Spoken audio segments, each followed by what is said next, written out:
നമസ്കാരം.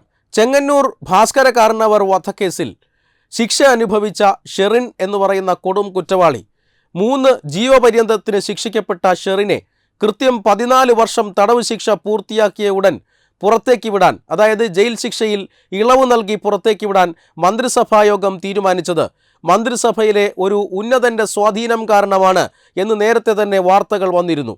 അതായത് ഈ ഷെറിന് നല്ല നടപ്പ് കാരണമാണ് ഇത്തരത്തിൽ ഒരു ശിക്ഷാ ഇളവ് കിട്ടിയിരിക്കുന്നത് രേഖകൾ പ്രകാരം.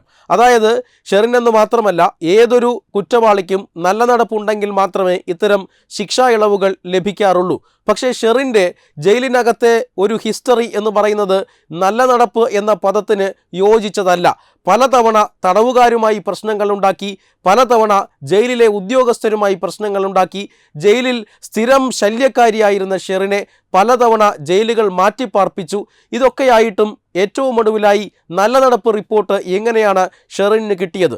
ജയിൽ ഉപദേശക സമിതി എന്ത് മാനദണ്ഡപ്രകാരമാണ് ഇത്തരത്തിൽ ശിക്ഷാ ഇളവ് നൽകാൻ സർക്കാരിന് ശുപാർശ ചെയ്തത്?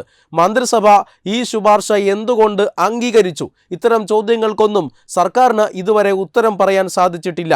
പക്ഷേ LDFിലെ ഈ ഉന്നതൻ ആരാണ് എന്ന ചോദ്യം ബാക്കിയായി നിന്നു. പക്ഷേ ഇന്നലെ കഴിഞ്ഞ ദിവസത്തെ ഏഷ്യാനെറ്റ് ന്യൂസ് അവറിൽ ചില പേരുകൾ ഉയർന്നു വന്നു. ചില പേരല്ല, ഒരേ ഒരു പേര് ഉയർന്നു വന്നിരുന്നു.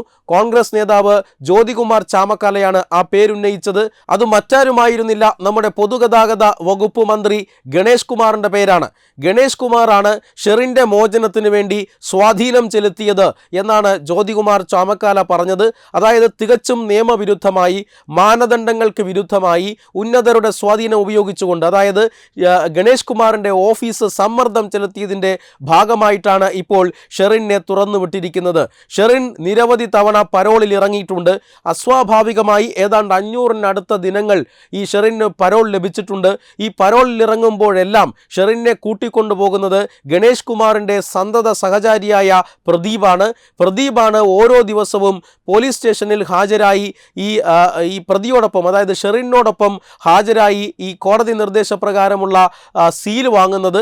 ഇങ്ങനെ പരോൾ ഓരോ ദിവസവും അനുവദിക്കുമ്പോഴും കൂട്ടിക്കൊണ്ടുപോവുകയും എല്ലാം ചെയ്യുന്നത് ഈ പ്രതിയോടൊപ്പം, ഷെറിനോടൊപ്പം എപ്പോഴും കാണുന്നത് ഗണേഷ് കുമാറിൻ്റെ സന്തത സഹചാരിയായ പ്രദീപാണ്. അതുകൊണ്ട് തന്നെ ഗണേഷ് കുമാറാണ് ഈ കേസിൽ, ഗണേഷ് കുമാറിൻ്റെ ഓഫീസാണ് ഈ കേസിൽ ഇത്തരത്തിലുള്ള അവിശുദ്ധ ഇടപാടുകൾ നടത്തിയത് എന്ന് ജ്യോതികുമാർ ചാമക്കാല ഇന്നലെ ആരോപിച്ചു.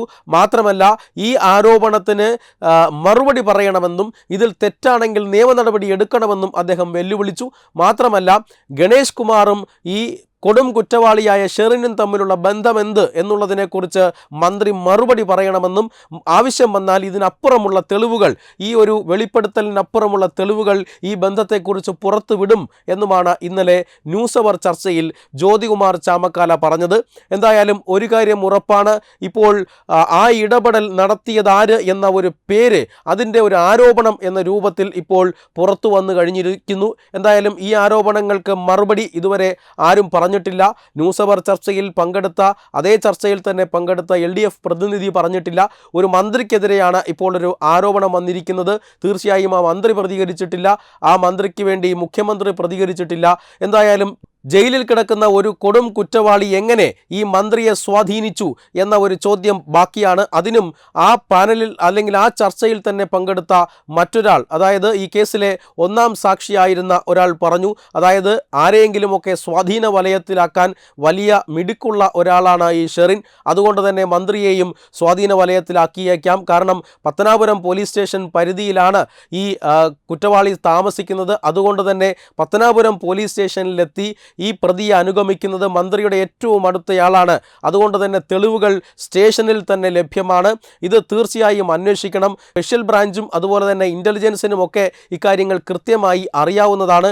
അതുകൊണ്ട് തന്നെ ഈ ചട്ടവിരുദ്ധമായ ഇടപെടലിലൂടെ കൊടും കുറ്റവാളിയെ ശിക്ഷാ ഇളവ് നൽകി പുറത്തിറക്കി വിട്ടത് മന്ത്രി ഗണേഷ് കുമാറിൻ്റെ ഇടപെടലിനെ തുടർന്നാണ് എന്ന് വ്യക്തമായ ആരോപണം ഇതിനോടകം ഉയർന്നിരിക്കുകയാണ്. വെബ് ഡെസ്ക് തത്തുമൈ news. Edubix online executive education, focus physiotherapy centre Pattom, Unnat engineering Gujarat, തീർത്ഥയാത്ര.com, അയൺ ബിൽഡ് ഗുജറാത്ത്.